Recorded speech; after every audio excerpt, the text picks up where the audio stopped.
A gente conversa agora com o diretor do Instituto de Infectologia, Emílio Ribas, Dr. Luiz Carlos Pereira Júnior. Doutor, vou fazer a primeira pergunta para ver se a gente ajusta o áudio. Eu não ouvi o seu bom dia, acho que o senhor me ouviu. Vamos ver se a gente corrige essa diferença aqui. Qual a composição da vacina, para a gente começar a entender bem do zero mesmo esse medicamento? Em qual parte do corpo ela é aplicada e quais as possíveis reações adversas?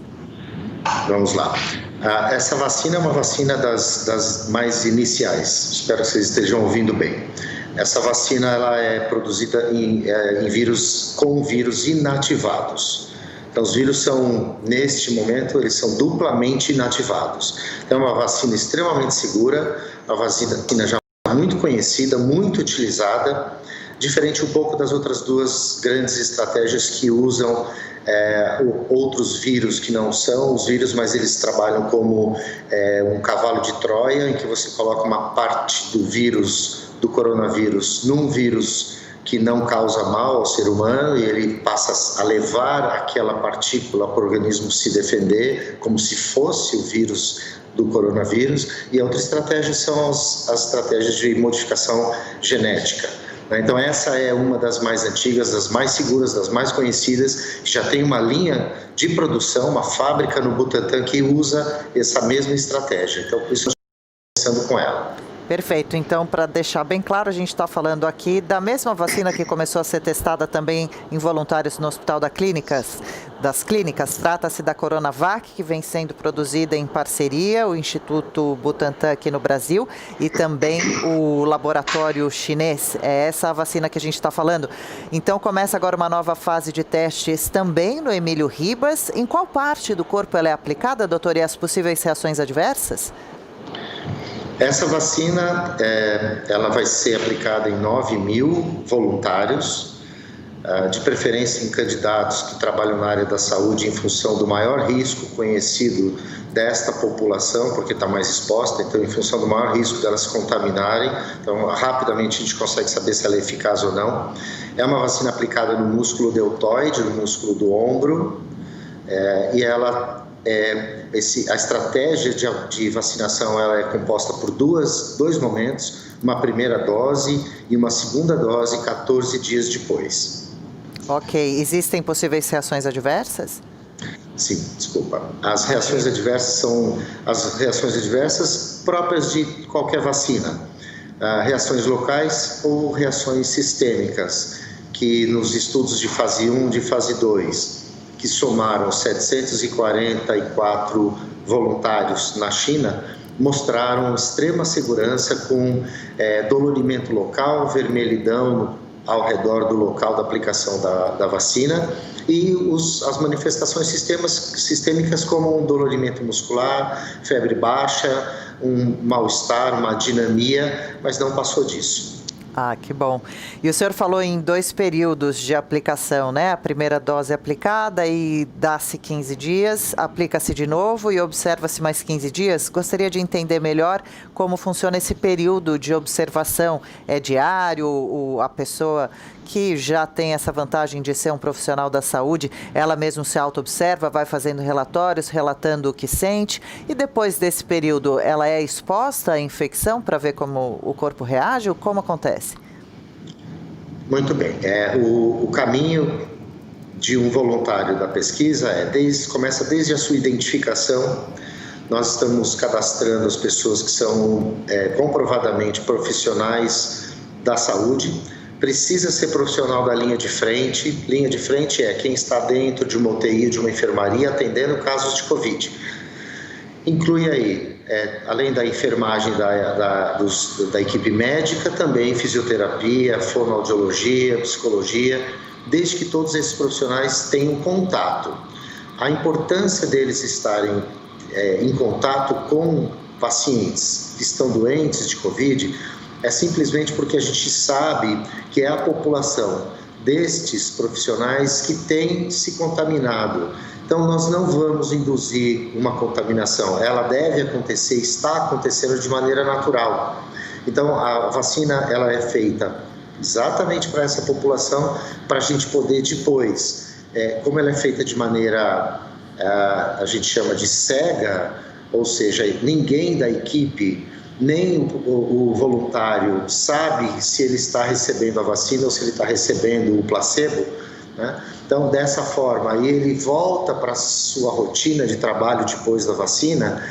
Nós vamos abrir, depois de um período de tempo, os dados desse estudo para saber se ele teve doença Covid ou não teve doença Covid, se os testes que ele vai fazer ao longo das visitas que ele vai fazer no centro, porque nós temos uma população, afinal de contas, que é assintomática ou muito pouco sintomática.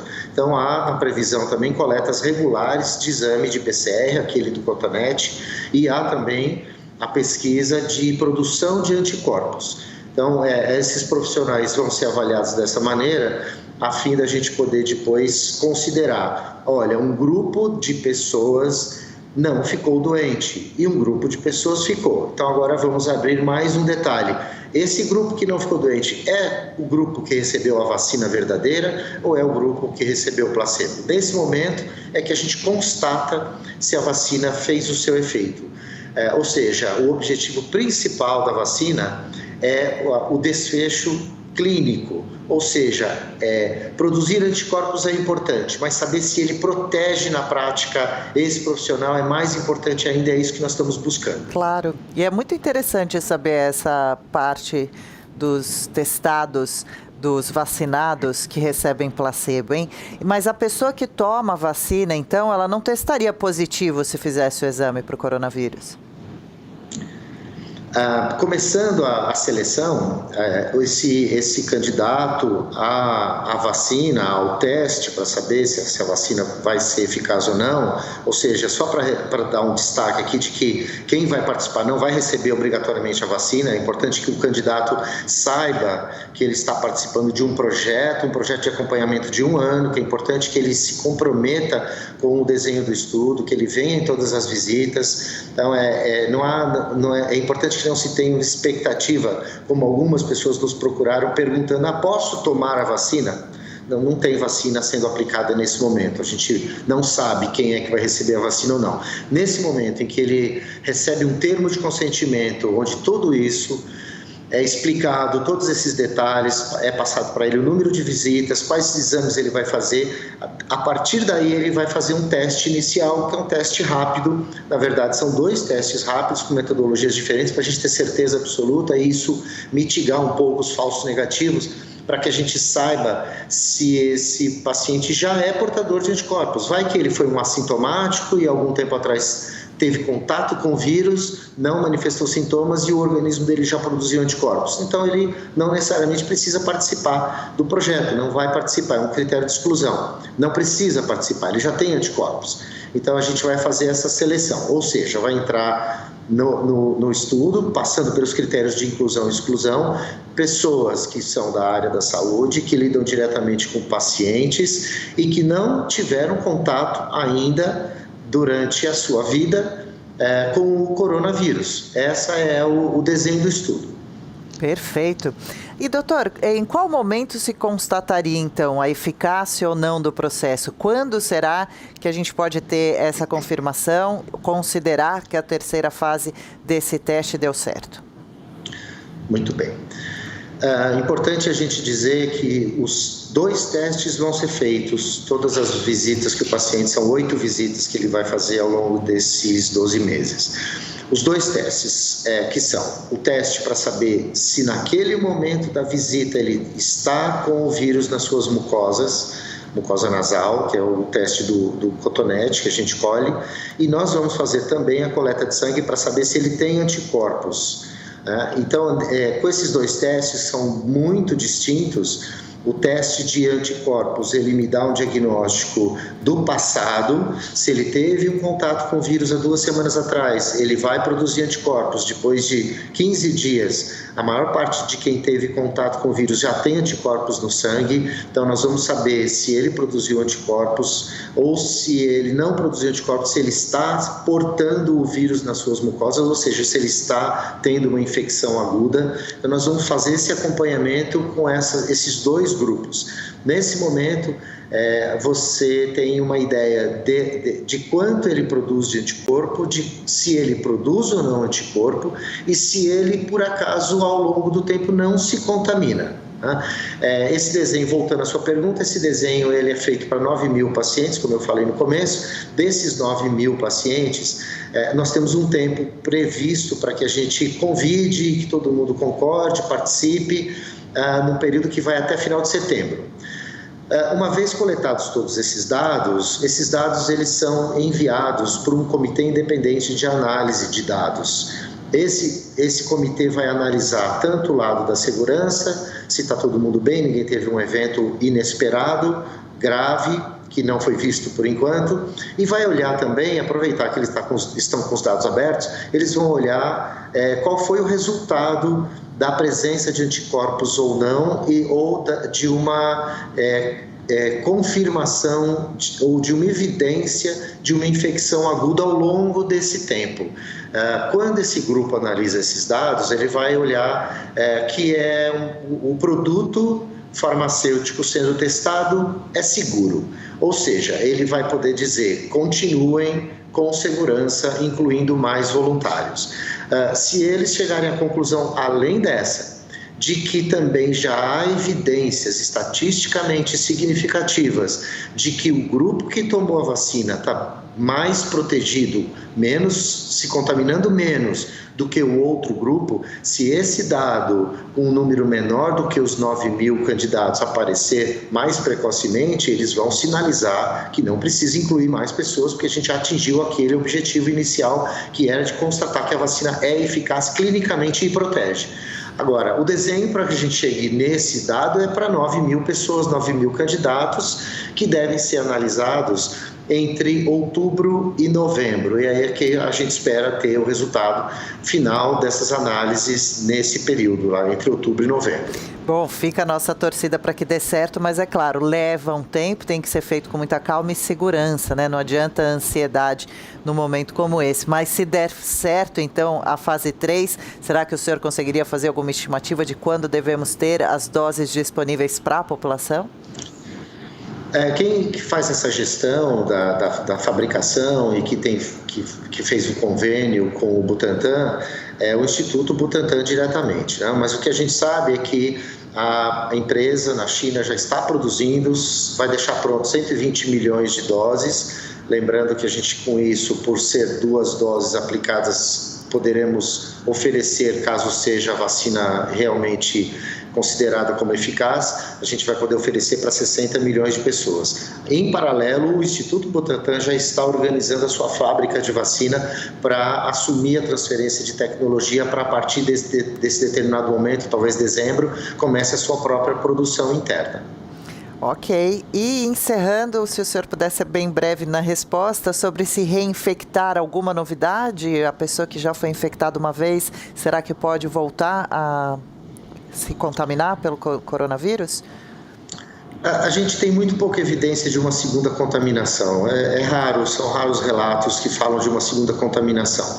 Mas também a gente tem pouca evidência de quem já teve, da possibilidade de ser por alguns poucos dias portador de um vírus e ainda conseguir distribuir. Então, como a gente tem ainda uma certa insegurança e como principalmente de uma maneira pública, aberta, se as pessoas estão se deslocando pelas ruas ou no seu trabalho, mesmo quem já teve confirmadamente a doença, a recomendação é que essa pessoa continue usando máscara, não se sinta protegida, porque ela pode ser ainda um vetor, mesmo que ela não fique mais doente. Então, os cuidados e as recomendações mesmo para essa população já contaminada são exatamente os mesmos, porque afinal de contas, quando a gente está num grupo grande de pessoas, a gente não sabe quem é quem, né? A pessoa não pode simplesmente dizer, eu não preciso mais usar máscara porque eu já tive a doença, mas os outros que estão do lado não sabem disso, né?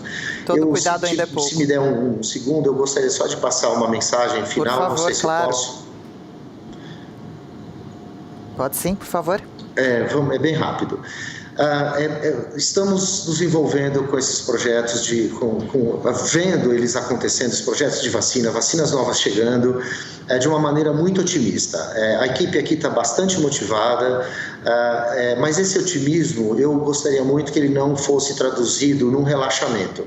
Nós não temos nenhuma estratégia, nenhuma outra alternativa de vacina para proteger a população. E o que nós estamos vendo hoje ainda é um número altíssimo de mortes todos os dias, que passa de 1.000 óbitos todos os dias. Portanto, enquanto nós não tivermos em mãos um produto eficaz, comprovadamente eficaz, que passou pelas 3 fases clássicas do desenvolvimento de um produto e que nos dá a segurança de que a gente pode oferecer para a população, a mensagem o momento é de otimismo, porém, a gente não pode absolutamente baixar a guarda, porque o vírus continua circulando no nosso meio. Certíssimo, todo cuidado ainda é pouco, o vírus ainda pode ser considerado desconhecido e é muito perigoso. Quero agradecer demais a entrevista, todos os esclarecimentos. O Jornal da Manhã, segunda edição, recebeu o diretor do Instituto de Infectologia, Emílio Ribas, doutor Luiz Carlos Pereira Júnior. Obrigada, viu, doutor, pelo bate-papo. Volte outras vezes. Boa sexta-feira e fim de semana para o senhor. Igualmente, estamos à disposição. Obrigado. Estamos também. Obrigado, senhor.